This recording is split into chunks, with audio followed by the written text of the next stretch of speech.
नमस्कार आज्ञा। महानिंब गछर परिचय एवं चमत्कारी औषधीय गुण विषय जानतु।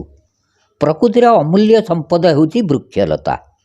भारतीय आयुर्वेद शास्त्र रे एमिति अनेक गछ अछि जहाँ देखिबाकू साधारण हेले मध्य सेगुड़िक औषधीय गुण असाधारण।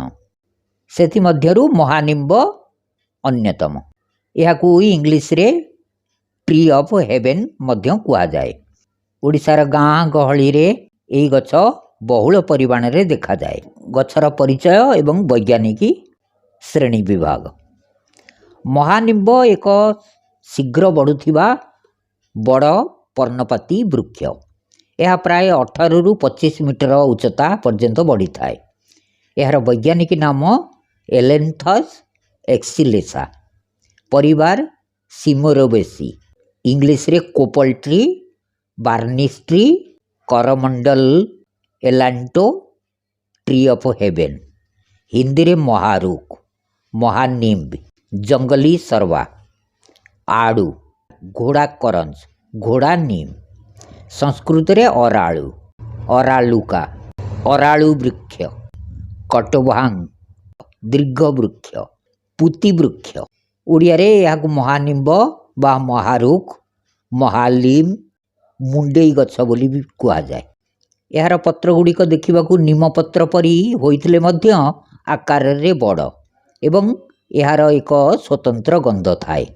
यार डाल धूसर रंगर एवं चिकण होइथाए। महानिंबर औषधीय गुण। आयुर्वेद अनुजाई महानिंबर पत्र, छाली एवं चेर को विभिन्न रोगर उपचार पाई व्यवहार करा जाए। एथिरे एंटीबैक्टेरियल गुण, एंटी इन्फ्लेमेटरी गुण एवं ज्वरनाशक गुण भरपूर रही।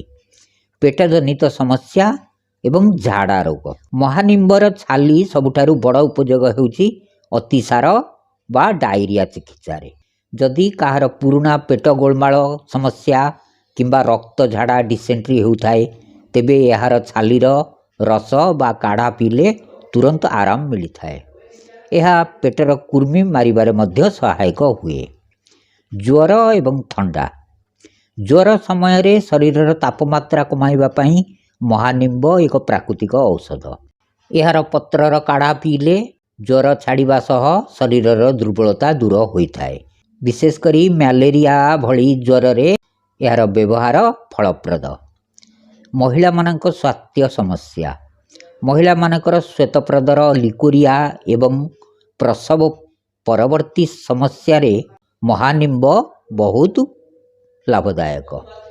प्रसव परे महिला शरीर को शक्ति देवा पाई एवं गर्भाशय सफा करिवा पाई यार छालीर रस को गुड़ सह मिसाई दिया जाए।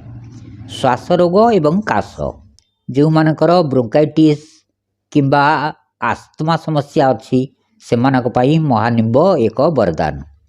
यार पत्र को सुखाई चूर्ण करी अल्प महू सह सेवन कले कफ बाहरी जाए एवं श्वासक्रिया सहज हुए।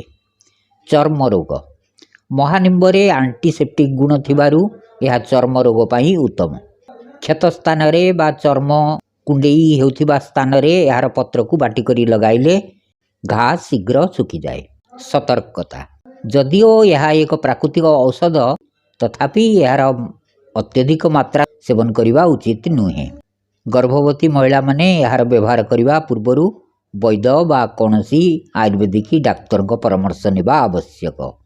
यार स्वाद अत्यंत पिता होइथिबारु खाली पेटरे अधिक सेवन कले बांति लागि पारे।